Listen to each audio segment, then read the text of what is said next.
ओम नमो भगवते वासुदेवाय। ओम नमो भगवते वासुदेवाय। ओम नमो भगवते वासुदेवाय। श्रीमद् भागवतम स्कंद 4 अध्याय 9 ध्रुव महाराज का घर लौटना। श्लोक क्रमांक 22। प्रस्थिते तु वनम पित्रा दत्वा गां धर्म संशयः 36 वर्ष साहस्रम रक्षिता अव्याहत इंद्रियः। प्रस्थिते तु वनं पित्रा दत्वा गां धर्म संशयः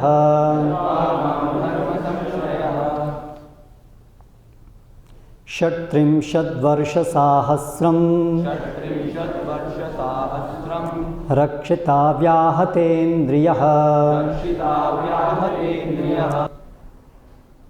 प्रस्थिते प्रस्थान के पश्चात तो लेकिन वनम जंगल को पित्रा तुम्हारे पिता द्वारा दत्वा देकर गाम संपूर्ण जगत धर्म संश्रयः धर्मपूर्वक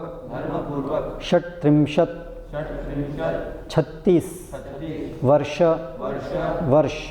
साल साहस्रम 1000 रक्षिता राज्य करोगे अव्याहत बिना नाश के इंद्रियः इंद्रियों की शक्ति।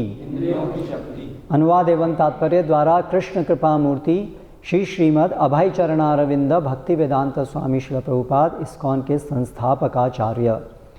जब तुम्हारे पिता तुम्हें अपने राज्य का शासन देकर जंगल के लिए प्रस्थान करेंगे तो तुम लगातार 36,000 वर्षों तक सारे संसार पर राज्य करोगे और तुम्हारी सारी इंद्रियां उतनी ही शक्तिशाली बनी रहेंगी जितनी कि वे आज हैं।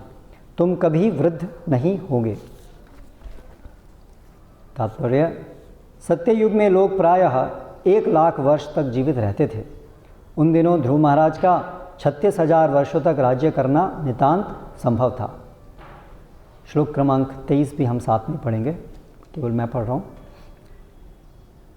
त्वद्भ्रातर्युत्तमे नष्टे मृगयायाम तु तन्मनाः अन्वेषन्ति वनम माता दावाग्निं सा प्रवेशति। भगवान ने आगे कहा, निकट भविष्य में तुम्हारा भाई उत्तम जंगल में शिकार करने जाएगा और जब वह शिकार में मग्न रहेगा तो मार डाला जाएगा।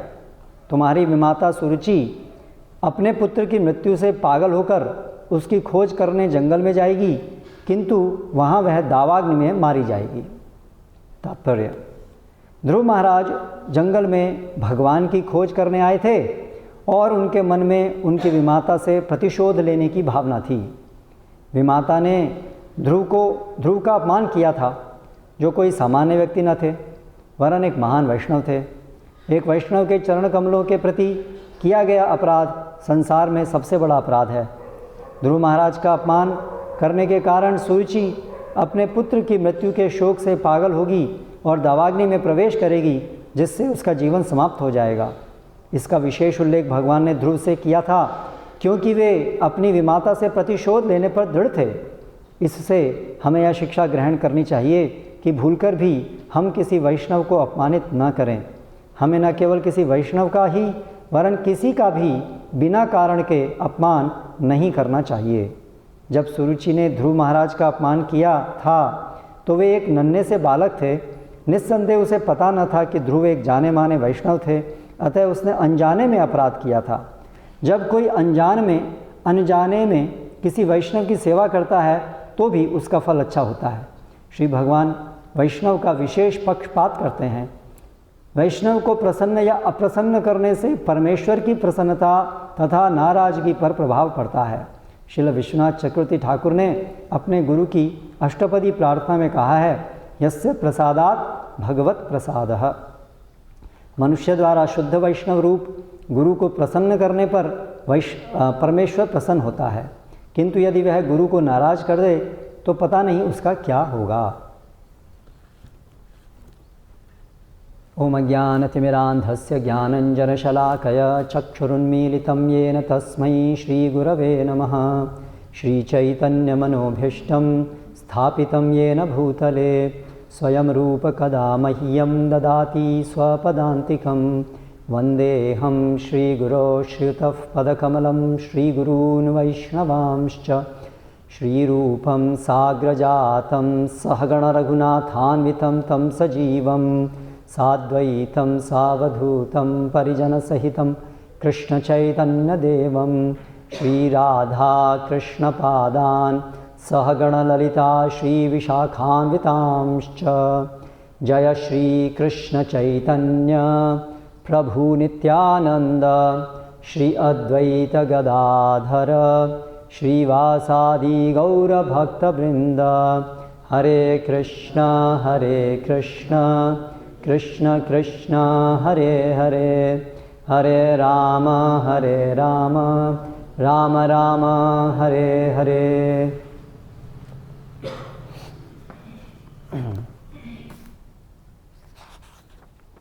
यहाँ पर वृत्तांत चल रहा है कि ध्रुव महाराज जंगल में जाकर के नारद मुनि के दिशा निर्देश के अनुसार तपस्या किए प्रतिशोध लेने के लिए। अपनी विमाता के द्वारा जो अपमान उनका हुआ था उसका प्रतिशोध लेने के लिए वो ये तपस्या कर रहे थे।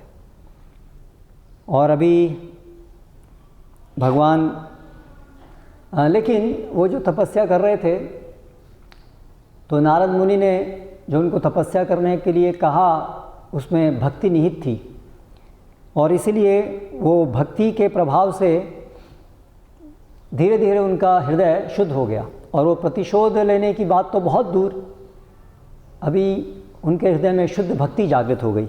यानी केवल भगवान को प्रसन्न करना ही उनके जीवन का एकमात्र लक्ष्य बन गया। और इस तपस्या के परिणाम स्वरूप उनको भगवान के दर्शन हुए। भगवान वहाँ पर स्वयं आए और फिर वो भगवान की शुद्ध भक्ति भावना से स्तुतियाँ किए। और तदुपरांत अभी भगवान उनसे ये कुछ वचन कह रहे हैं। तो आगे ध्रुव को क्या करना है, क्या क्या भगवान के निर्देश हैं, क्या क्या होगा, ऐसा सब बता रहे हैं। तो ध्रुव महाराज से वो कहेंगे कि वापस आप अपने राज्य में जाइए। तो वहाँ क्या होगा कि उनके पिता जो है वो प्रस्थान करेंगे वन के लिए, और सारा राज्य जो है वो ध्रुव को सौंप देंगे। ध्रुव महाराज तो बहुत बड़ा राज्य चाह रहे थे, तो सबसे पहले तो उनको उनके पिता का राज्य मिल जाएगा, और फिर राजा वो राज्य उनको सौंप करके वन में प्रस्थान करेंगे। तो ये वैदिक संस्कृति के अंतर्गत तरीका रहा है कि व्यक्ति अपने जीवन में अलग अलग समय पर अलग अलग कार्यों में रुझान रखता है या रुझान रखना चाहिए। तो जो विशेष रूप से जीवन के जो अंतिम वर्ष हैं उसमें और जीवन के सबसे पहले जो वर्ष हैं उसमें, दोनों में मुख्य रूप से भगवान की भक्ति सेवा के ऊपर एकाग्र चित्त होकर के कार्य करने का की सलाह है। इसलिए वानप्रस्थ और ब्रह्मचर्य आश्रम, वानप्रस्थ और संन्यास, 4 में से 3 आश्रम में मुख्य रूप से भगवान की भक्ति करने की संस्तुति है। तो इसलिए जो राजा हैं उनके पिता, तो वो इस प्रकार से वन में जाएंगे और 36,000 साल तक ध्रुव तुम राज्य करोगे, यानी कि उनकी जो आयु है वो 36,000 साल होगी इस जीवन में। तो ये बहुत विस्मयकारी लग सकता है, लेकिन अलग अलग युगों में अलग अलग गुण होते हैं। तो कलयुग के अंदर आयु बहुत कम है, 100 वर्ष अधिकतम मानी गई है, लेकिन सतयुग के अंदर 1 लाख साल आयु होती है। तो ये समझ सकते हैं, जैसे हमारे अनुभव में भी देख सकते हैं कि मनुष्य की आयु 60-70 साल होती है, तो ऐसे भी जीव हैं, कीट हैं, जिनकी आयु केवल कुछ घंटे ही होती है। वो रात को उनका जन्म होता है और फिर अगले दिन सुबह होने से पहले मर जाते हैं। उसके अंतर्गत उनकी सारी जीवन के अंदर जो भी अलग अलग सोपान होते हैं, जीवन में स्तर होते हैं, वो सब हो जाते हैं। उनका जन्म भी हो जाता है, वो बड़े हो जाते हैं, संतान उत्पत्ति भी करते हैं, वृद्ध हो जाते हैं, मर जाते हैं। तो इसलिए इस तरह से हम समझ सकते हैं कि जीवन काल तो बहुत अलग अलग हो सकता है। उन जो कुछ घंटे केवल रहते हैं, उनकी दृष्टिकोण से मनुष्य की आयु भी बहुत विस्मयकारी है। तो इसी प्रकार से कम हम समझ सकते हैं कि ऐसा ये बहुत बड़ा विस्मय, असंभव नहीं है कि ऐसी आयु का होना। तो उस समय में, ये उस समय की बात है, क्योंकि भागवतम के अंदर ऐसे लाखों सालों का इतिहास है। तो ये सतयुग के अंदर ये घटना घटित हुई, तो इसलिए ये इतनी बड़ी आयु थी। अभी उसके उपरांत आगे भगवान क्या कहते हैं प्रहलाद को कि फिर क्या होगा जब तुम ये शासन कर रहे होंगे, तो जो तुम्हारा भाई है उत्तम, जो वो गोद में बैठना चाहता था, बैठ रहा था, राजा ने उसको अपनी गोद में बैठाया, और सुरुचि जो उसकी माँ थी वो वहाँ उपस्थित थी। और जब तुमने गोद में बैठने का प्रयास किया तो तुम्हारी विमाता सुरुचि ने तुम्हें बैठने नहीं दिया कि ये उत्तम ही बैठेगा, क्योंकि इसने मेरी कोख से जन्म लिया है। तो ये जो उत्तम है, ये एक बार वन में आखेट करने, यानी कि क्या कहेंगे, शिकार करने जाएगा, और वहाँ पर ये मारा जाएगा। और उसके मारे जाने के कारण जो उसकी माँ है सुरुचि, जिसने तुम्हारा अपमान किया था, जिसकी वजह से तुम बहुत कुपित हो गए थे, प्रतिशोध लेने की अग्नि में जल रहे थे, वो जो सुरुचि है वो तुम्हारा अपराध करने के कारण, तुम जैसे महान वैष्णव का उसने अपराध किया, इसके कारण वो ऐसी घटना के बाद इतनी व्यथित हो जाएगी कि बालक वापस नहीं आया, क्या हुआ, उसको खोजते हुए वो जंगल में जाएगी और वहाँ पर जंगल की अग्नि में भस्म हो जाएगी। तो इसमें बहुत सारी सूक्ष्म चीज़ें चल रही हैं। तो अभी तो तुम ठीक है ना, अभी शांति हो गई तुमको अभी। उधर ध्रुव महाराज जो हैं वो, उनके हृदय में बहुत पीड़ा हो रही है ये वचन सुन करके भगवान के। उनको बहुत शर्मिंदगी का अनुभव हो रहा है। क्यों? क्योंकि अभी तो उनका हृदय पूरे प्रतिशोध की अग्नि से सबसे स्वच्छ हो चुका है। क्योंकि वो अपनी स्तुति में क्या कहे भगवान को कि भगवान मैं तो अभी बस भक्तों का संग चाहता हूँ, आपकी सेवा करना चाहता हूँ, मुझे और कुछ नहीं चाहिए। तो उनको तो वो तो बहुत लज्जित हो रहे थे कि मैंने क्या क्या किया। और अभी यहाँ भगवान सामने उपस्थित है, भगवान को तो सब पता है, वो किससे छुपाएंगे जो उनके मन में ये सब दुर्विचार थे। और भगवान यहाँ पर अभी वही चीज़ उनके सामने बोल रहे हैं, यही तो तुम सोच रहे थे ना। तो अभी उनको बहुत ग्लानि हो रही है, उनकी जो स्थिति है उनको बहुत ग्लानि हो रही है कि मैंने क्या किया, मैंने क्या किया। इसलिए आगे आएगा वर्णन कि जब वो वापस घर गए तो बहुत खिन्न था उनका मन, उदास थे। हम ऐसा सोच सकते हैं कि उनको तो अपना अभिष्ट फल मिल गया, बल्कि अभिष्ट फल से भी, कृपया कक्षा में सोइए मत, उनको तो अपना अभिष्ट फल मिल गया, अभिष्ट फल से भी बहुत ज़्यादा मिल गया। उनको तो ऐसा स्थान भगवान ने दे दिया, ध्रुवलोक, जो कि भौतिक जगत का ही नहीं है। जब तक ब्रह्मा की आयु रहेगी तब तक वो लोक रहेगा। तो ऐसा तो उन्होंने कल्पना भी नहीं की थी, उन्होंने ये नहीं मांगा था उन्होंने लेकिन उनको अपनी कल्पना के भी अतीत वरदान भगवान ने दे दिया। तो सामान्य रूप से तो हम ऐसा सोचेंगे कि वो तो बड़े नाचते कूदते जाएंगे घर, मिल गया मिल गया मिल गया, है ना। लेकिन ऐसा नहीं हुआ। तो ये प्रश्न आगे आएगा, ये प्रश्न करेंगे विदुर जी मैत्रेय से कि ऐसा क्यों हुआ, उनको तो सब कुछ प्राप्त हो गया और फिर भी वो खिन्न मन से क्यों थे। तो उसका ये कारण है, ये जो चल रहे हैं श्लोक, कि उन्हें बहुत ग्लानि हुई कि मैंने, भगवान सोच रहे होंगे अच्छा ऐसी बड़ी बड़ी बातें कर रहे हो, अंदर तुम्हारे मन में क्या क्या सोचा था तुमने मुझे मूर्ख बना रहे हो तो उनके मन में ये सब चल रहा है कि भगवान क्या सोच रहे होंगे। उनको बहुत शर्मिंदगी अनुभव हो रही थी, क्या कर रहा हूँ, क्या किया मैंने। तो देखिए हम जीवन में अगर ऐसा कुछ करते हैं तो हमें ऐसा कुछ नहीं करना चाहिए जिससे हमें बाद में पछतावा हो। सावधानी से, तो वो सब सावधानी का उपाय क्या है, कृष्ण सेवा में रत रहना चाहिए। अगर हम सेवा में रत रहेंगे, सेवा भावना हमारी अगर सही है, सेवा की ही भावना है, भोग की भावना नहीं है, तो फिर हम स्वाभाविक रूप से कोई गलती नहीं करेंगे, कोई गलत काम होगा ही नहीं। ये एंटीडोट है, गलती ना करने का पक्का फार्मूला है ये, अपराध ना करने का फार्मूला, गलती ना करने का फार्मूला, पाप ना करने का फार्मूला, है ना। कई बार हम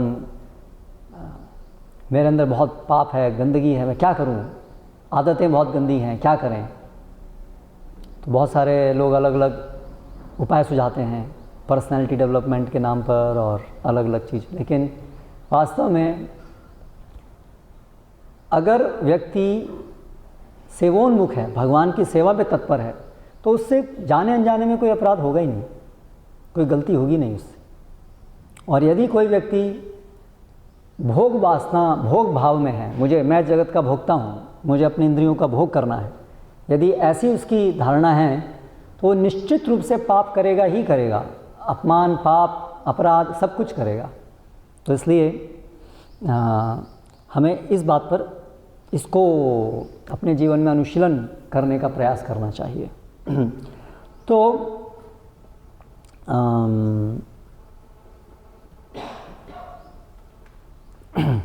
तो यहाँ पर एक बहुत महत्वपूर्ण विषय, उसके ऊपर हम कुछ चर्चा करेंगे कि वैष्णव अपराध क्या होता है, उसके क्या परिणाम होते हैं। क्योंकि यहाँ पर वर्णन है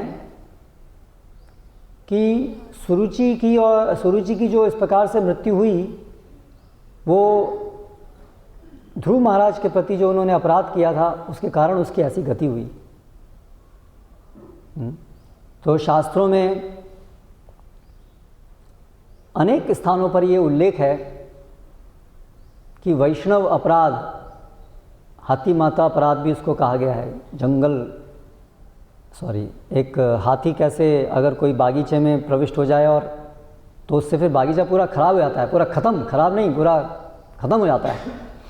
तो उसी प्रकार से जो साधक भगवान को प्रसन्न करने के मार्ग में प्रगति करने का प्रयास कर रहा है, उसके लिए भगवान को जो प्रिय हैं ऐसे वैष्णवों का अपराध करना उसके भक्ति मार्ग में बहुत बहुत बड़ी रुकावट उत्पन्न करता है।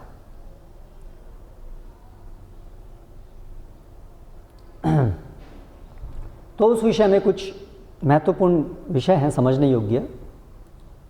नाम तत्व रत्नमाला एक पुस्तक है जिसमें इसके विषय में कहा गया है कि कोई भी वैष्णव है, उसके 3 प्रकार के दोष होने की संभावनाएं हैं किसी वैष्णव में। और अगर उन संभावित दोषों के कारण यदि कोई वैष्णवों की निंदा करता है गलत भावना से, या गलत भावना से वैष्णव का अपमान करता है, द्वेष करता है, तो उसको वैष्णव अपराध कहते हैं, वो निंदक कहा जाता है, अपराधी कहा जाता है। तो श्लोक है, प्राग भक्तेरुद्यत दोषः क्षय अवशिष्ट एव च दैवोत्पन्नस्य भक्तानां लोच्य कदाचन सदुद्देश्यामृते यस्तु मृष अपवदमेव च दोषान लोचयत्येव स साधु निंदको ह अधमा। इसका अर्थ ये है कि 3 प्रकार के जो संभावित दोष एक भक्त में हो सकते हैं, वो कौन कौन से हैं। पहला है भक्ते है प्राक, भक्ति में आने से पहले किए गए दोष। किसी वैष्णव के द्वारा जब वो शुद्ध भक्ति के मार्ग में प्रविष्ट नहीं हुए थे, उससे पहले यदि किसी के कोई दोष थे, किसी ने कुछ पाप किए थे, उन दोषों को लेकर के, उन पापों को लेकर के किसी वैष्णव की निंदा करना, हाँ। दूसरा, क्षय अवशिष्ट, भक्ति में आने के बाद अभी उनके सारे जो दोष हैं, अनर्थ हैं, वो सब क्षय हो रहे हैं, ख़त्म हो रहे हैं धीरे धीरे, लेकिन जब तक पूरे हुए नहीं हैं ख़त्म, तब तक कुछ बाकी हैं। उन बचे कुचे दोषों को, अनर्थों को लेकर के किसी वैष्णव की निंदा करना, ये दूसरा है। और तीसरा, दैवोत्पन्नस्य, दैव, किसी आकस्मिक दैव कारण से अकस्मात कोई अपराध यदि कोई वैष्णव कर दे, है ना, वो जानबूझ करके, सोच समझ करके न किया गया हो, अपितु अनजाने में दैववश,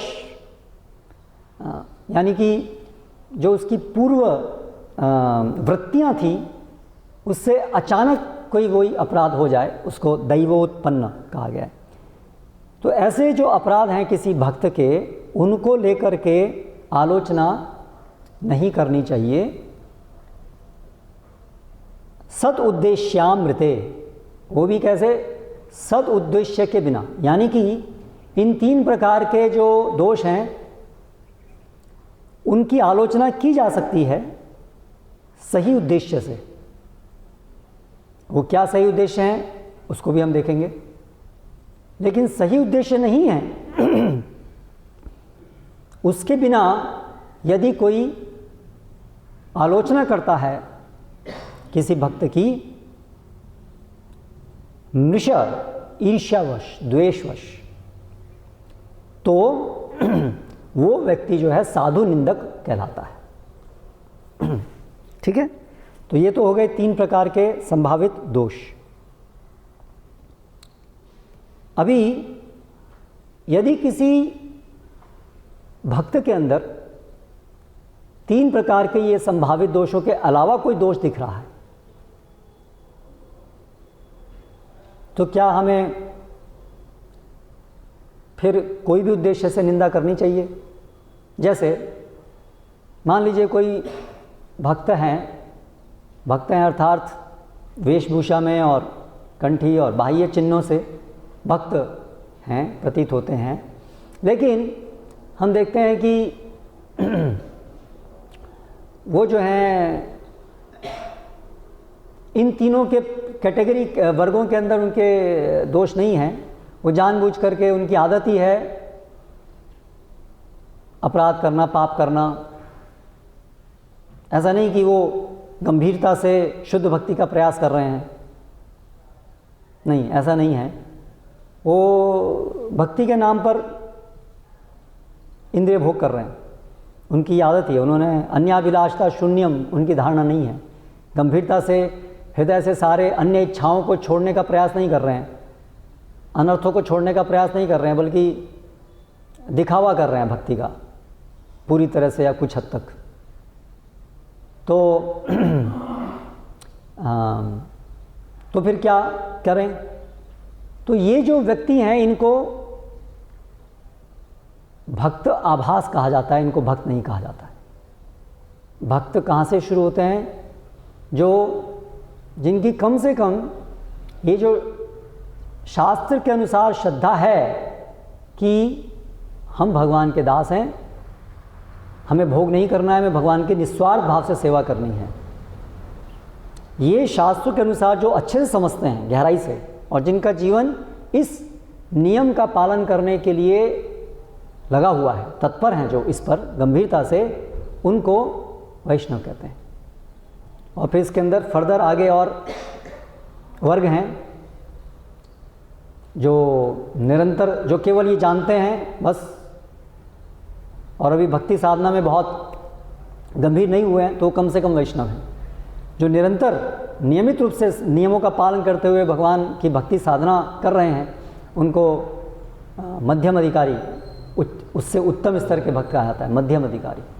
और जो पूरी तरह से शुद्ध हो चुके हैं, जो हर जगह भगवान की ही उपस्थिति को देखते हैं, हर व्यक्ति को भगवान की सेवा में लगा देखते हैं अपने अलावा, इस प्रकार से उत्तम गुणों को प्राप्त किए हैं, तो उनको उत्तम अधिकारी कहते हैं, उनको महाभागवत कहते हैं। तो ऐसे अलग अलग श्रेणी हैं।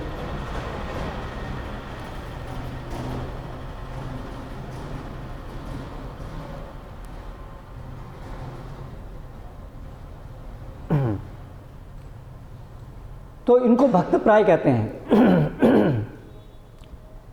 तो जो भक्त प्राय हैं, उनकी भी यदि गलत उद्देश्य से निंदा करेंगे, भक्त प्राय छोड़िए, कोई अभक्त भी हैं, भौतिकतावादी व्यक्ति भी है, यदि गलत उद्देश्य से हम उनकी भी निंदा करेंगे, उनका अपमान करेंगे, कुछ भी दोष, कुछ भी गलती करेंगे, तो भी उसके परिणाम होंगे। किसी के प्रति भी अपराध, या मतलब अन्यों के लिए अपराध नहीं कहते हैं, किसी के प्रति भी पाप नहीं करना चाहिए। कोई भी जीव के प्रति हिंसा नहीं करनी चाहिए, किसी प्रकार की भी, जानवर के लिए भी नहीं करें, किसी भी जीव के लिए। तो भक्तों की तो बात ही क्या है।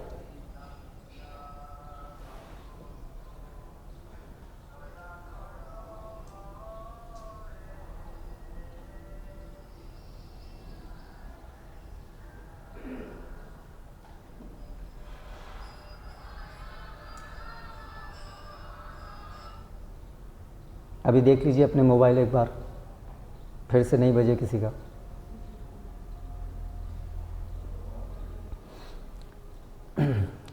तो किसी के प्रति भी अपराध किसी के प्रति नहीं करना चाहिए।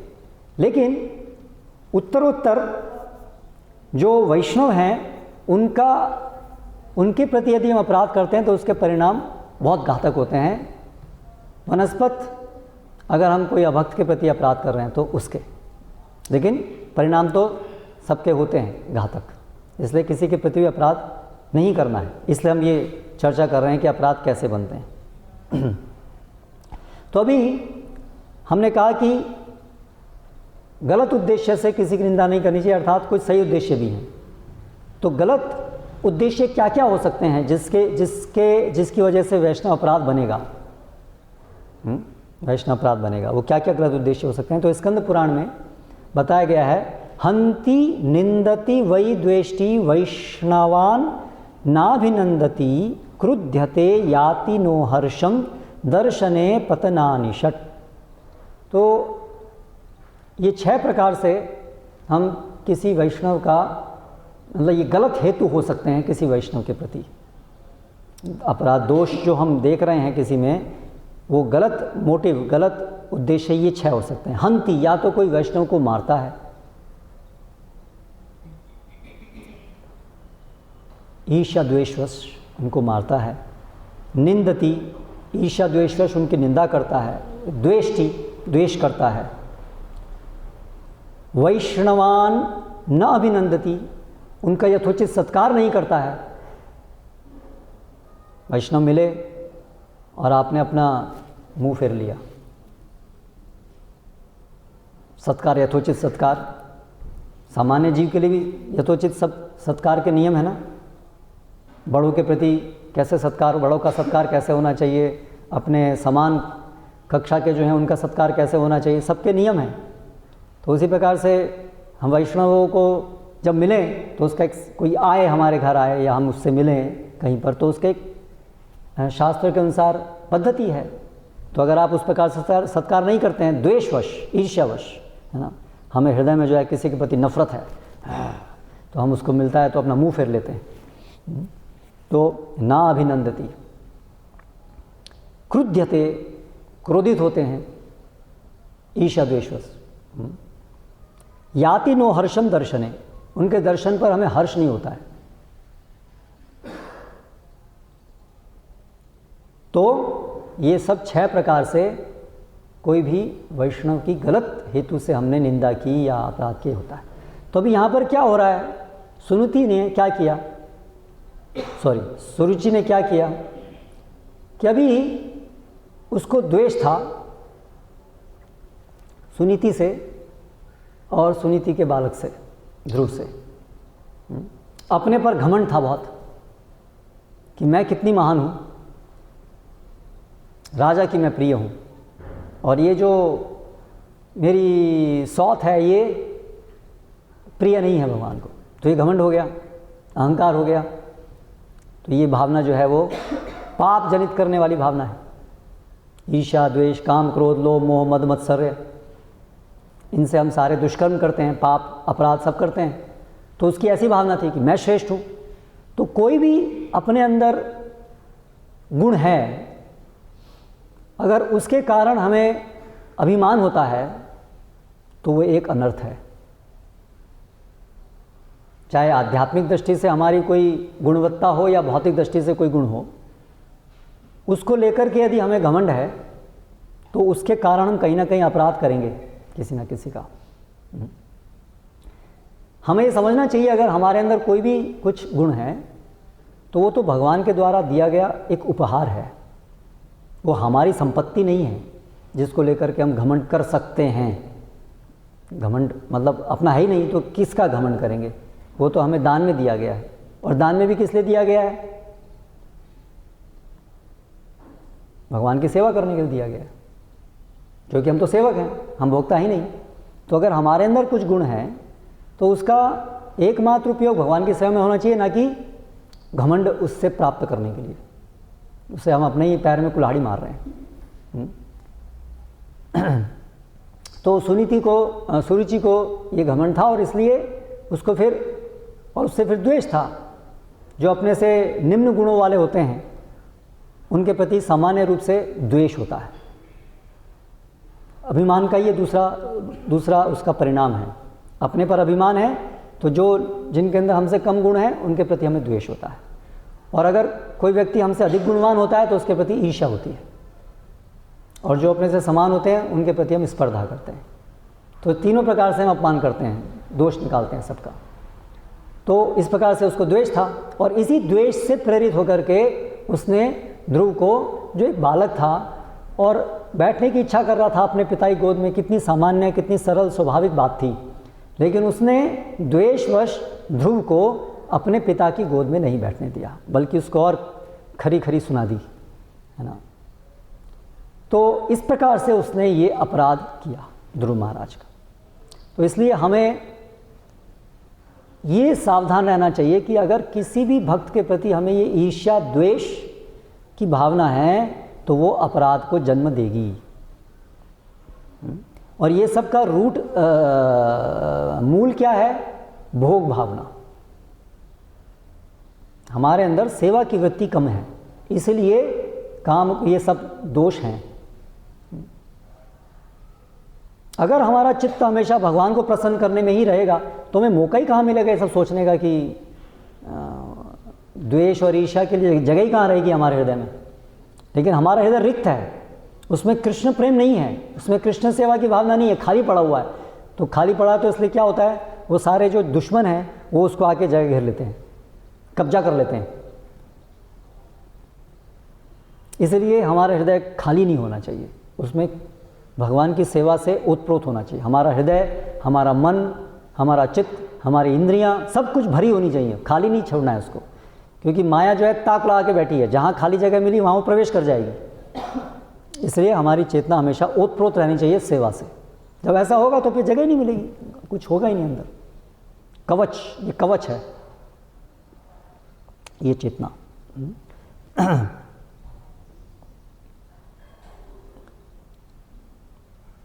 अभी अगर किसी के अंदर ये जो 3 प्रकार के दोष यदि हैं भी, तो उनको लेकर के भी उनको लेकर के भी किसी का अपमान नहीं करना चाहिए। यानी कि अपमान मतलब यही, द्वेष भावना से अपमान नहीं करना चाहिए। क्योंकि अगर मान लीजिए किसी के अंदर कुछ बचे कुचे भक्ति से पहले के दोष हैं, मान लीजिए, तो भक्ति से पहले के दोष है, भक्ति आने के बाद में भी उसको मन में उसको सोचते रहना, हाँ ये तो ऐसा था, अभी कैसे ये भक्त हो सकता है, पहले तो ऐसा था, वो भी ईर्ष्या द्वेषवशी है ना। तो भगवान का जो भक्त बन गया तो भगवान कहते हैं मैं उनके सारे पाप कर्म फल नाश करता हूँ, तो फिर हमें क्या दिक्कत है, हम क्यों उसको लेकर के सोचे अरे ये तो ऐसा था, ऐसा इसने ऐसा अपराध किया था, इसने ये किया था। जब भगवान तैयार हैं उसके अपराधों को पाप के कर्म फलों को नाश करने के लिए, तो आपको क्या समस्या है? इसका मतलब आप भगवान से द्वेष करते हैं। भगवान उसको माफ़ करने को तैयार है, आप माफ़ करने को तैयार नहीं है। एक्चुअली आप तो होते कौन है माफ़ करने वाले, है ना, लेकिन फिर भी।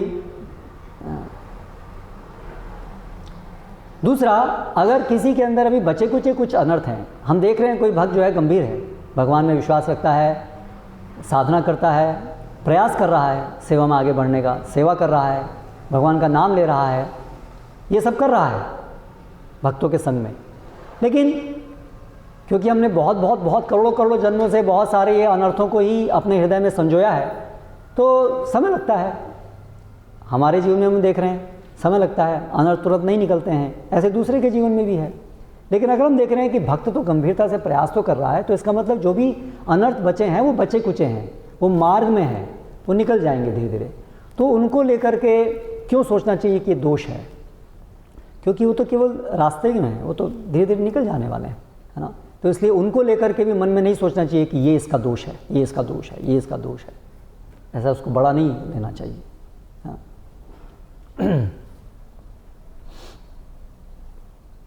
उदाहरण दिया है उपदेशामृत में, जैसे वर्षा के समय में वृष्टि स्वभाव जनितई वपुषश्च दोषई न प्राकृतत्वं भक्तजनस्य पश्येत गंगां भसाम न खलु बुद्बुदफेन पंकैर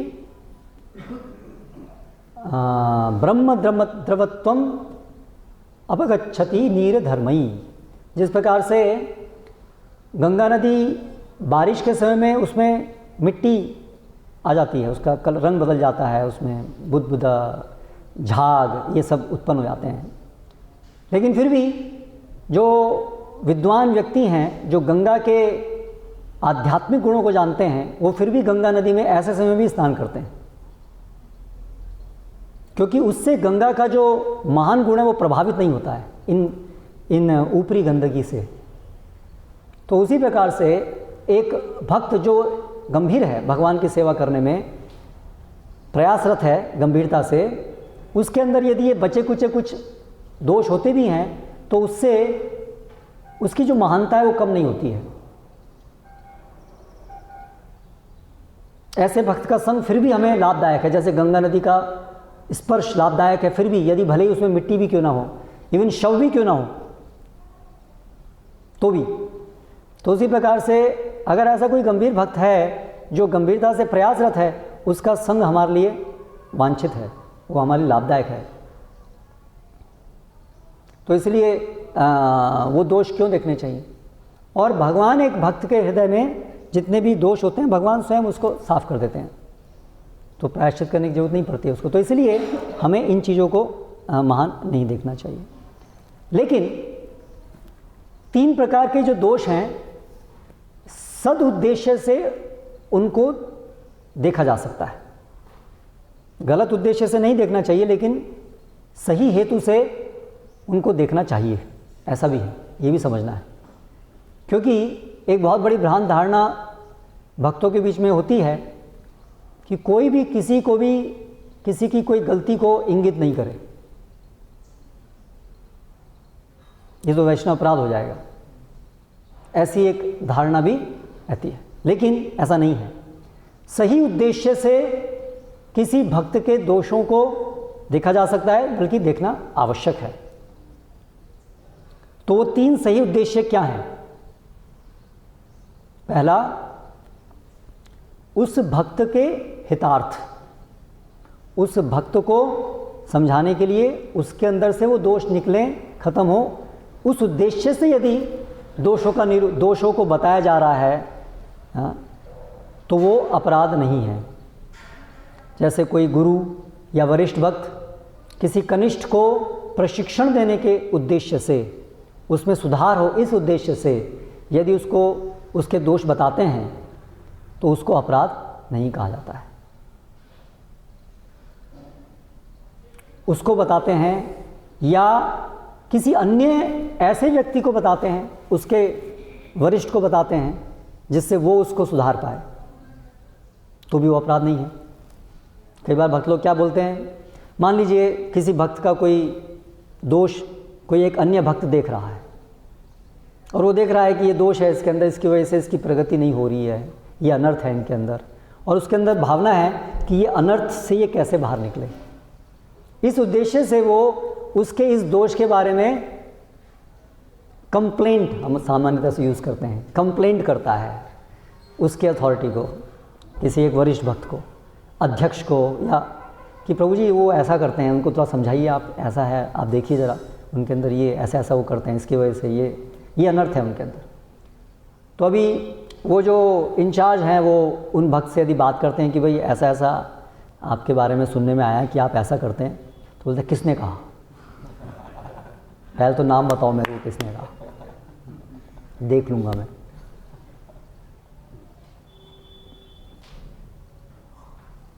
ठीक है, और अगर उनको पता चल जाता है कि इसने कहा, तो फिर बाद में जो है उनसे वो तुमने मेरे बारे में कंप्लेंट की।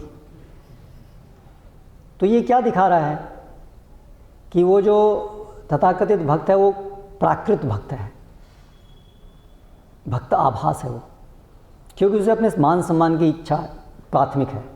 कंप्लेंट कर दी, मेरा इंचार्ज के सामने मेरी, उनकी नज़रों में मेरे को आपने नीचे गिरा दिया, मेरे दोषों को आपने उजागर कर दिया मेरे अथॉरिटी से, अभी लोग क्या सोचेंगे, मेरे अथॉरिटी क्या सोचेंगे कि मेरे बारे में।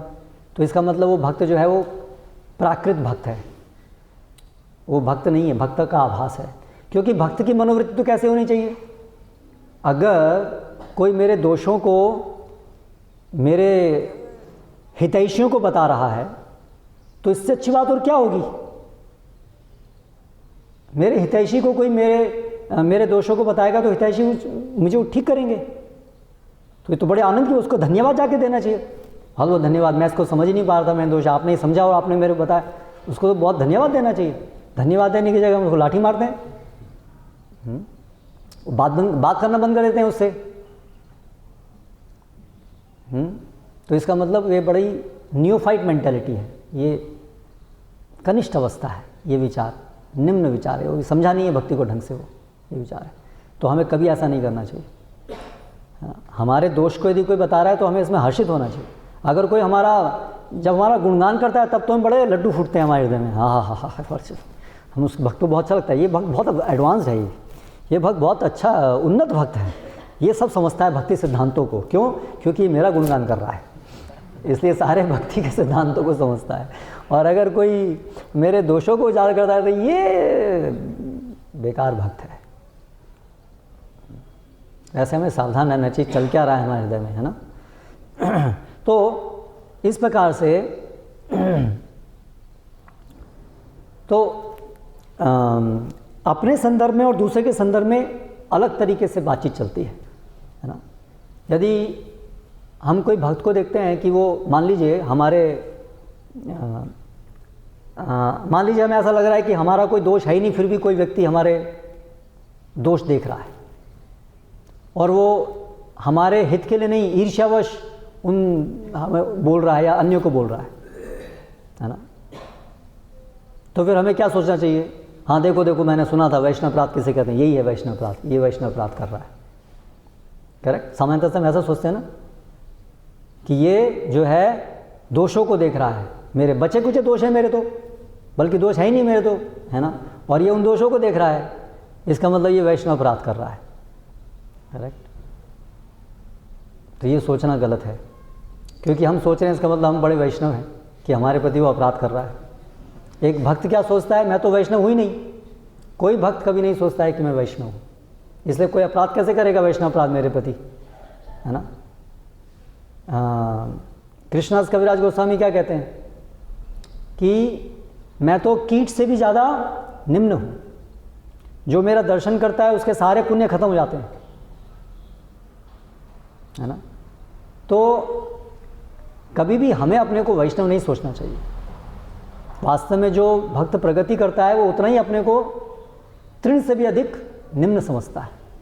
तो इसलिए कैसे हम कभी ये विचार कर सकते हैं कि अगर कोई व्यक्ति हमारे प्रति, कैसे हम सोच सकते हैं कोई हमारे प्रति अपराध करेगा, हम है ही नहीं, कुछ अपराध कौन करेगा हमारे प्रति, हम तो इनसिग्निफिकेंट, हम तो नगण्य हैं, हमारे प्रति कोई अपराध हो कैसे सकता है, कोई अपराध हमारे प्रति कर कैसे सकता है, हमारी ऐसी धारणा होनी चाहिए। लेकिन दूसरों के प्रति ऐसी धारणा होनी चाहिए कि हम ये वैष्णव हैं या अन्य भी कोई हैं तो उनके प्रति हमारे से अपराध नहीं होना चाहिए। लेकिन दूसरा कभी हमारे प्रति अपराध करे ऐसा नहीं सोचना चाहिए, दूसरे ने हमारे प्रति अपराध किया ऐसा नहीं सोचना चाहिए। तो दोनों में बिल्कुल अंतर है, अपने दृष्टिकोण में और दूसरे के दृष्टिकोण से दोनों में बिल्कुल अंतर है, बिल्कुल उल्टा है। समझ रहे इस बात को? नहीं तो कई बार हम यही सोचते रहते हैं वैष्णव अपराध, हाँ तुमने वैष्णव अपराध किया, तुमने मेरे प्रति वैष्णव अपराध किया क्या बुद्धि है ये। या गए होते हैं तुमने मेरे प्रति वैष्णव अपराध किया लेकिन मैंने तुमको माफ़ कर दिया जाओ माफ़ कर दिया। तो हम ये भी बात करते हैं, अरे देखो ये वैष्णव के गुण है क्षमा करना, तो ये मेरे अंदर गुण है क्षमा करने का, मैंने उसको माफ़ कर दिया। लेकिन पहले अपराध हुआ हो तो माफ़ करेंगे ना। आप तो वैष्णव है ही नहीं, आप तो वैष्णव क्या, आप कुछ भी नहीं है आप तो, कोई आपके प्रति अपराध करेगा कैसे जो आप उसको माफ़ करेंगे।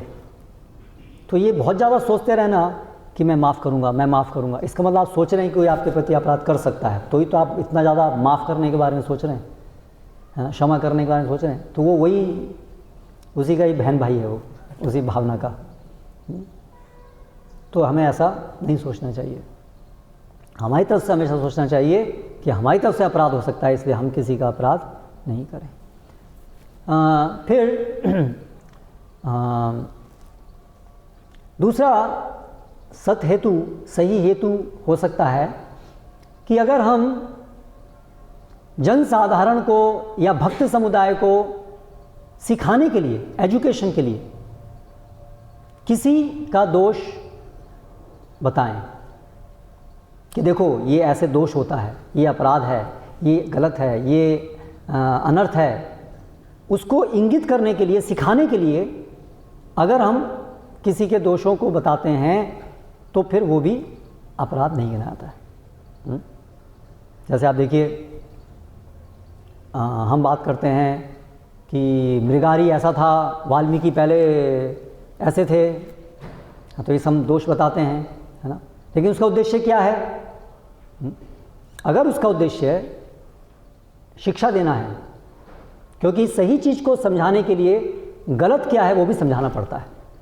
केवल सही सही बताने से सही चीज़ ढंग से समझ में नहीं आती है, जैसे सही चीज़ को बताने के लिए गलत क्या है वो भी बताना पड़ता है, और गलत को बताने के लिए कई बार उदाहरण देने पड़ते हैं। देखो ये एक ऐसा ऐसा था, उसने ऐसा ऐसा किया, ठीक है। तो इसका उद्देश्य यदि ईर्ष्या द्वेष न होकर के शिक्षण करना है तो फिर वो भी अपराध नहीं होता है।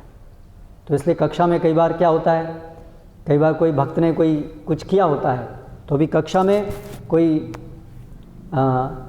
उदाहरण देते हैं कि कभी कभी भक्त लोग ऐसा सोचते हैं, कई भक्त लोग ऐसा करते हैं, कोई भक्त ऐसा करते हैं, है ना। कोई घटना घटी और फिर उस घटना के आधार पर कभी संदर्भ आया तो उसमें वो उदाहरण दिया जाता है कि एक भक्त थे जिन्होंने ऐसा किया, है ना। तो अभी उसका उद्देश्य क्या था कि आप लोग ऐसा मत करना या हमें ऐसा नहीं करना चाहिए। लेकिन अभी वो भक्त जब सुनता है तो उसको लगता है अच्छा देखो मेरे बारे में क्लास में बैठ करके बताया सबको, तो मेरे से अलग से बता देते, और अलग से तो बता चुके थे मुझे, मैंने तो बात हो गई थी, ख़त्म हो गई थी, फिर उसको जा करके दोबारा से क्लास में बताने की क्या ज़रूरत थी। वो मेरे प्रति अपराध किए। ये भी पागलपन है। भाई आपने अगर कुछ किया तो अभी दूसरे ऐसा ना करें, इसके लिए बताना पड़ेगा ना कि ऐसा ऐसा एक भक्त ने किया था, ऐसा हमें नहीं करना चाहिए। उसका उद्देश्य है शिक्षण देना। लेकिन हमारे अंदर इतनी बड़ी ईगो बैठी हुई है, फॉल्स ईगो। मेरे बारे में कक्षा में जाकर के बताया, नाम दे करके नहीं बताया तो भी। और कई बार होता है कि हम किसी के बारे में मन में नहीं होता है कि हम उसके बारे में बोल रहे हैं, एक सामान्य बात बोल रहे हैं, लेकिन वो जो भक्त हैं उनको लगता है तो मेरे बारे में बोल रहे हैं। और अगर मेरे बारे में बोल भी रहे हैं तो भी क्या बड़ी बात होगी उसका क्या, क्यों हमें, क्योंकि हम गाते तो हर रोज़ हैं, अमानीना मान देना कीर्तनिया सदा हरी, बस बोल देते हैं। उसका अर्थ क्या है वो अंदर ग्रहण नहीं करते हैं बस। अमानीना, अमानीना का मतलब क्या होता है? मान सम्मान की कोई इच्छा नहीं होना। तो फिर किसका अपराध हो? हमारा अपराध हो कैसे सकता है? अगर हम मान सम्मान की इच्छा ही नहीं, कोई हमारी इंसल्ट कैसे कर सकता है? हमारी इंसल्ट कर दी, इसका मतलब आपको मान सम्मान की इच्छा है, तभी तो आपके अंदर ये विचार आ रहा है कि मेरी इंसल्ट हो गई। करेक्ट? तो ये अमानीना का ये अर्थ है। हमें कभी ऐसा लगना ही चाहिए, विचार कभी आना ही नहीं चाहिए कि हमारी कभी इंसल्ट हो गई। दैट मीन्स हमारे अंदर मान सम्मान की इच्छा है। लेकिन इसका मतलब उल्टा नहीं है कि हम किसी का अपमान करें, बोले तुम्हारे अंदर तो इच्छा होनी नहीं चाहिए मान सम्मान की तुम्हें क्यों फील हो रहा है कि मैं तुम्हारी इंसल्ट की? तुम्हें अमानीना होना चाहिए। नहीं, उसमें आपको क्या होना चाहिए? मान देना होना चाहिए। आपकी तरफ से क्या भावना होनी चाहिए कि आपको हमेशा दूसरों का यथोचित मान सम्मान करना है। अन्य व्यर्थ में अपमान किसी का नहीं, किसी के सही उद्देश्य के बिना किसी का अपमान नहीं करना है। ठीक है? तो ऐसे दोनों बिल्कुल अलग अलग है, उल्टा है ना? तो इसको सही से समझना चाहिए। फिर तीसरा होता है, खुद अपने हित के लिए हम अगर किसी कोई डिस्क्रिमिनेशन कर रहे हैं, मन के अंदर सोच रहे हैं, ये भक्त ये ऐसा करते हैं, ये तो सही नहीं है ना, शास्त्र के अनुसार ये सही नहीं है ना, ऐसा होना चाहिए। तो हम उसको व्यक्तिगत समझने के लिए कि सही क्या है गलत क्या है विवेचना कर रहे हैं, तो भी अपराध नहीं है, क्योंकि उसका उद्देश्य है सही और गलत को पहचानना, समझना। तो ये तीन सही उद्देश्य हैं जिनसे दोष देखे जा सकते हैं। इसीलिए भक्तों के समाज में या सामान्यतः भी माता पिता बच्चों को डांटते हैं, ऐसा क्यों कर रहे हो?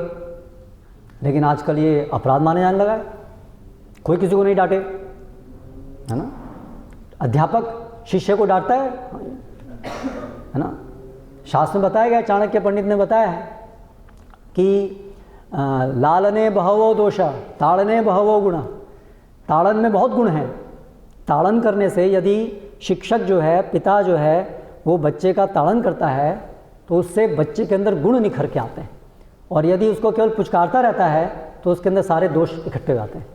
तो इसलिए वैदिक संस्कृति में अच्छे उद्देश्य से, एक पिता का तो उद्देश्य यही होता है ना कि मेरे बच्चे का भला हो, है ना? उसी के उद्देश्य से वो उसको ताड़न करता है। लेकिन आज की आधुनिक फिलॉसफी है कि नहीं, पिता कोई बच्चे को नहीं डांटना चाहिए।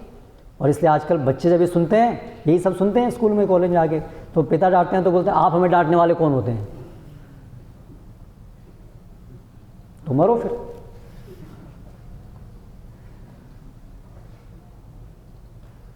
तो उसी प्रकार से गुरुजन हमारे से बड़े, आयु में बड़े हैं, उन्होंने संसार देखा है ना? तो ये हमें कुछ समझा रहे हैं, कुछ बता रहे हैं, तो हमें अपमान, हमें क्यों कह रहे हैं? तो ये सब आधुनिक में और ज़्यादा हो गया। अभी कोई किसी को कुछ कह नहीं सकता है। शिक्षक जो है बच्चों को कुछ बोल नहीं सकते हैं। मेरे एक अध्यापक मुझे बहुत समय बाद मिले, 25-30 साल बाद। तो वो हमारे विद्यालय में बड़े डिसिप्लिन वाले, रखने वाले माने जाते थे, बहुत स्ट्रॉन्ग, स्ट्रिक्ट थे बहुत।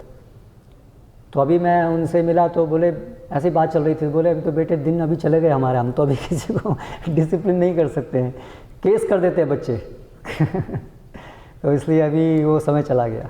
हाँ, ऐसा है। तो उसी प्रकार से भक्तों में भी तो प्रशिक्षण में तो डांटना पड़ेगा। तो हमारे आश्रमों के अंदर या जो भी है ये माहौल होना चाहिए कि कोई अगर गलती दिख रही है तो जिनको वो कार्य दिया गया है विशेष रूप से कम, तो उनका वो अगर हमें डांट रहे हैं, प्रशिक्षित कर रहे हैं, तो हमें इसको स्वीकार करना चाहिए। इसको उनकी भावना क्या है, उनका कारण क्या है, वो क्यों कर रहे हैं, कुछ हमें सुधारने के लिए कर रहे हैं। तो इसलिए तो ऐसा नहीं कि बस अब ये सब इसको ख़त्म कर दें, ये सब वैष्णव अपराध है, तो फिर तो अच्छा बुरे में कभी हम पहचान करेंगे ही नहीं, है ना। बल्कि वो अपराध है अच्छे बुरे में पहचान ना करना। जो मध्यम अधिकारी है उसके लिए उसके हर एक व्यक्ति को कार्य उसके अधिकार के अनुसार करना चाहिए। उत्तम अधिकारी जो है वो सही और गलत सबको सही देखता है, अपने को ही गलत देखता है। वो देखता है सब भक्ति कर रहे हैं, मैं ही भक्ति नहीं कर रहा हूँ, इसलिए वो किसी को सुधारता ही नहीं है वो, क्योंकि वो हर एक को महान भक्त की तरह देखता है। वो उसकी विशेष उसके हृदय में कृष्ण प्रेम होता है, इसकी वजह से ऐसा होता है ना। तो हम उसकी नकल नहीं कर सकते हैं। हाँ, उत्तम अधिकारी ऐसा करता है ना, इसलिए मुझे भी किसी के अंदर कोई दोष नहीं देखना है, सब अच्छा है बस। अगर आप कृत्रिम रूप से ऐसा करेंगे तो आप गलत करेंगे। सामान्यतः हम सब मध्यम अधिकारी के स्तर पर ही होते हैं या होना चाहिए। उत्तम अधिकारी भी होंगे तो भी वो अगर भक्त समाज में इस प्रकार से रहेंगे तो भी मध्यम अधिकारी के स्तर पर ही कार्य करेंगे, है ना। तो इसलिए ऐसा नहीं है, हमें सही और गलत देखना का प्रयास करना चाहिए। लेकिन अभी सही गलत दिख रहा है, फिर उसमें अगर मान लीजिए किसी भक्त के अंदर हमें कोई दोष दिख रहा है, गलत दिख रहा है ना, दिख रहा है, तो फिर एक मर्यादा भी होती है कि किस प्रकार से उसका हम भला करें, है ना। भावना भी सही होनी चाहिए और साथ साथ दक्ष भी होना चाहिए कि अभी ये दोष उसमें से कैसे निकले, उसके लिए हम क्या कर सकते हैं। तो वो भी एक पद्धति है, उसको भी जानना चाहिए। तो ज़रूरी नहीं है कि अगर कोई दोष दिख रहा है तो उसका तरीका बस यही है कि उसको बस हर समय उसको बोलते रहें, उसको नहीं, उसका कुछ तरीका है, कौन उससे कहे, कैसे कहे, किसका प्रभाव ज़्यादा पड़ेगा, ये सब चीज़ें भी मर्यादा के अंतर्गत देखनी चाहिए। तो इस प्रकार से ये हमने देखा कि क्या क्या दोष होते हैं, संभावित दोष, और किस तरह से एक असत हेतु हैं और सत हेतु हैं जिनसे वो करना चाहिए। अगर कोई असत हेतु से, गलत हेतु से, या दोष है ही नहीं और फिर भी हम दोष देख रहे हैं, या तो गलत हेतु से दोष देख रहे हैं, दोष है, सही बात है ना, ये भी समझिए। ऐसा है, मान लीजिए दोष तो है लेकिन हमारे अंदर ईर्ष्या भी है, और फिर हम उस दोष को उजागर कर रहे हैं लेकिन हमारे अंदर भावना ईर्ष्या की है, तो भी फिर अपराध लगेगा। और अगर दोष नहीं है और आपका उद्देश्य सही है तो भी अपराध लगेगा। दोष है ही नहीं लेकिन आप सोच रहे नहीं मैं तो आपको सुधारने के लिए कर रहा हूँ, पर दोष है ही नहीं और फिर भी हम कर रहे हैं, तो वो भी फिर अपराध लगेगा। तो अगर हम गलत उद्देश्य से दोष देखते हैं या किसी की निंदा करते हैं, किसी को प्रताड़ित करते हैं, तो फिर उसके बहुत बड़े परिणाम होते हैं, दुष्परिणाम होते हैं। तो उसके विषय में बताया गया है भागवतम के अंदर, आयु श्रियम यशो धर्मम लोकान आशीष एव च हंति श्रेयांसी सर्वाणी पुंसो महत अतिक्रमः। जो इस प्रकार से वैष्णवों के प्रति अपराध करता है, उसकी आयु, उसकी धन संपत्ति, उसका यश, उसका धर्म इत्यादि वो सभी हंती, वो सभी का हनन हो जाता है, सभी खत्म हो जाता है अगर कोई इस प्रकार से गलत हेतु से वैष्णवों की निंदा करता है। फिर आगे भागवतम में अन्यत्र कहा गया है, सती के उपाख्यान में, कर्णौ पिधाय निर्यात यद अकल्प ईशे धर्मावितरी अश्विन्भिः नृभिः अस्य माने छिन्द्यात् प्रसह्य रुषतीम असतीम प्रभुश्चेत जिह्वान असून अपि ततो विसृजेत सधर्मः। अगर हम कहीं पर सुने, मतलब वैष्णव अपराध करना नहीं चाहिए, और अगर कोई वैष्णव अपराध कहीं हो रहा है तो वहाँ पर कान बंद करके वहाँ से भाग जाना चाहिए, उसको सुनना भी नहीं चाहिए। करने की बात तो दूर, उसको सुनना भी नहीं चाहिए, बल्कि वहाँ से स्थान छोड़ के चले जाना चाहिए। और यदि किसी के अंदर क्षमता है तो उसको दंड देना चाहिए जो ये कर रहा है।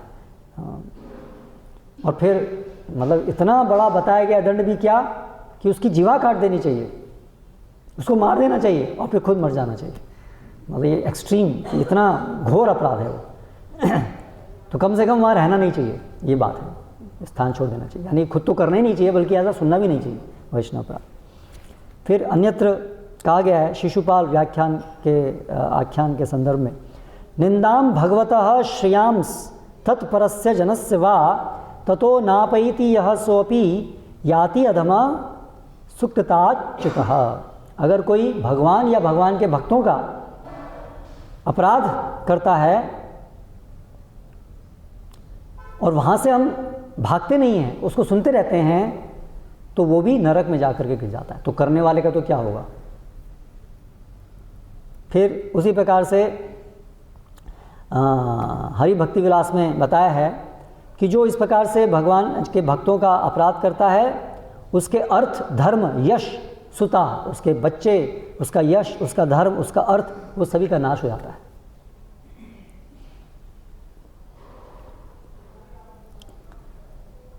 भक्ति संदर्भ में जीव गोस्वामी अन्यत्र बताते हैं, ये निंदन्ति ऋषिकेशम तद भक्तम पुण्य रूपिणम शत जन्मार्जितम पुण्यम तेषाम नश्यन्ति निश्चितम। 100 जन्मों में जो हमने पुण्य अर्जित किया है, वो 100 जन्मों का पुण्य नाश हो जाता है यदि कोई ऋषिकेश यानी भगवान या भगवान के भक्तों का अपराध करता है। ते पच्यन्ते महाघोरे कुंभीपाके भयानके, वे कुंभीपाक नामक नरक में सड़ते हैं ऐसे लोग। भक्षिताः कीट संघेना, कीट उनका भक्षण करते हैं। यावत चंद्र दिवौकसम, कब तक, जब तक चंद्र और सूरज है उतने वर्षों तक वो ऐसे नरक में रहते हैं। श्री विष्णोर अवमानात् गुरुतरम श्री वैष्णवोल्लंघनम, और भगवान का अपराध करने से भी ज़्यादा घोर भगवान के भक्तों का अपराध करना है। तदीय दूषक जनान न पश्येत पेरुषाधमम, ऐसे भक्तों का मुँह भी, ऐसे लोग भक्त नहीं, ऐसे द्वेषियों का मुँह भी नहीं देखना चाहिए। तैहि सार्धम वांचक जनैहि सहवासम न कार्येत, और उनका संग नहीं करना चाहिए। तो जो भक्त द्वेषी हैं उनका, तो मुख्य बात केंद्र है कि किसी के प्रति द्वेष नहीं होना चाहिए, और भक्तों के प्रति तो द्वेष बिल्कुल नहीं होना चाहिए। ठीक है, और उसके लिए उपाय क्या है, सेवा करनी चाहिए। तो अपराध से कैसे बचें, अपराध से कैसे बचें, सारा दिन ये नहीं सोचते रहना चाहिए सेवा कैसे करें, सेवा कैसे करें सबकी, ये सोचना चाहिए और ये प्रयास करना चाहिए। अगर ऐसा करेंगे तो अपने आप अपराध बुद्धि से हम बाहर निकल जाएंगे। हरे कृष्ण।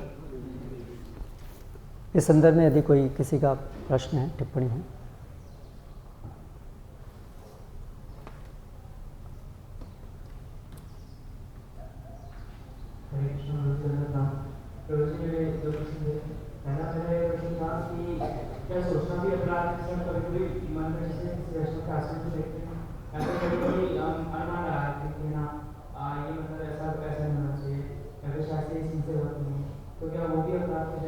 नहीं, तो मैंने आपको बताया ना कि यदि वो जो अपराध की श्रेणी में जो आ रहा है, यदि उस प्रकार से है, तो आप अगर आज विचार कर रहे हैं ये, और आप उसको अगर रोकेंगे नहीं इस विचार करने को, तो कल को आपकी क्रिया में परिवर्तित हो जाएगा। आज जो मन में है वो क्रिया में भी तो आएगा ना, अगर हम उसको विचार के स्तर पे रोकेंगे नहीं तो। लेकिन केवल अगर विचार आए और आप उसको रोकते हैं, हाँ, रोकने का प्रयास करते हैं, तो फिर वो अपराध नहीं गिना जाएगा, अगर केवल मन में विचार आया है तो। एक मिनट, अन्य किसी का कोई प्रश्न? पहले दूसरे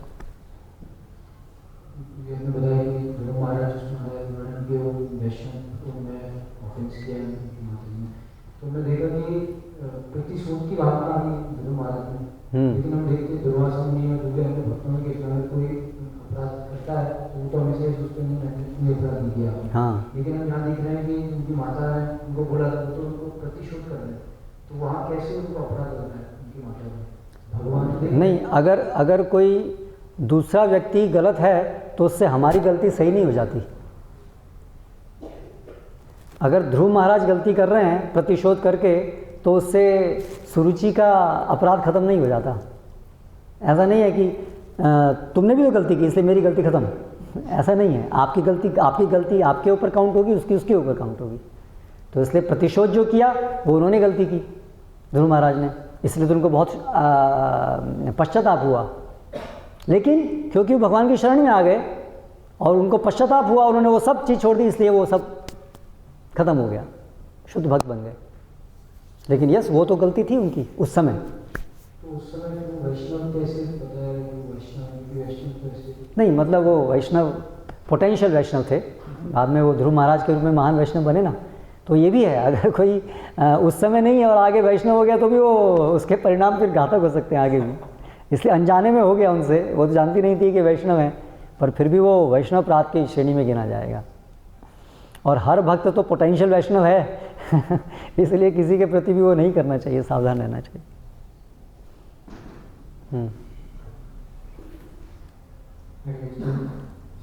आप कहते हैं कि एजुकेशन पर्पज से जो उसको देखा जा सकता है समाज का कल्याण की तरफ से, तो मेरा प्रश्न मैं क्लैरिफिकेशन करता हूँ। तो मेरा कुछ ऐसा है प्रश्न कि एजुकेशन लेंगे तो पहले तो उसको टीचर का पोस्ट पे होना चाहिए और फिर से वो मतलब वरिष्ठ होना चाहिए और भी कुछ जो चाहिए वो। हाँ, तो वो मर्यादा भी मैंने बताया, वो मर्यादा का भी होना चाहिए कि कौन किसको सुधारे, वो भी एक मर्यादा की बात है। तो वो भी ध्यान रखनी चाहिए कि वरिष्ठ हैं वो सुधारें। तो ऐसा नहीं कि हर व्यक्ति हर कोई को सुधारने की कोशिश करे, तो मर्यादा का भी चर्चा होनी चाहिए। अगर कोई हमसे वरिष्ठ हैं तो अगर उनके अंदर कोई दोष भी हैं तो ऐसा नहीं कि हम उनको स्वयं व्यक्तिगत रूप से सुधारने का बात करें।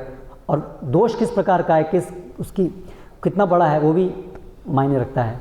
उसमें भी प्रश्न आता है कि सुधारना चाहिए किसको सुधारना चाहिए। अगर कोई बहुत घोर अपराध कर रहा है ना, तो फिर ये विचार नहीं कर सकते कि वो बड़ा है छोटा है।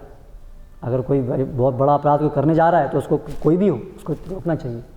तो ये सब विचार भी है साथ में, ऐसा भी समझ होनी चाहिए। यही प्रश्न है ना आपका? ठीक है, हाँ आपका कुछ प्रश्न था, हो गया? ओके।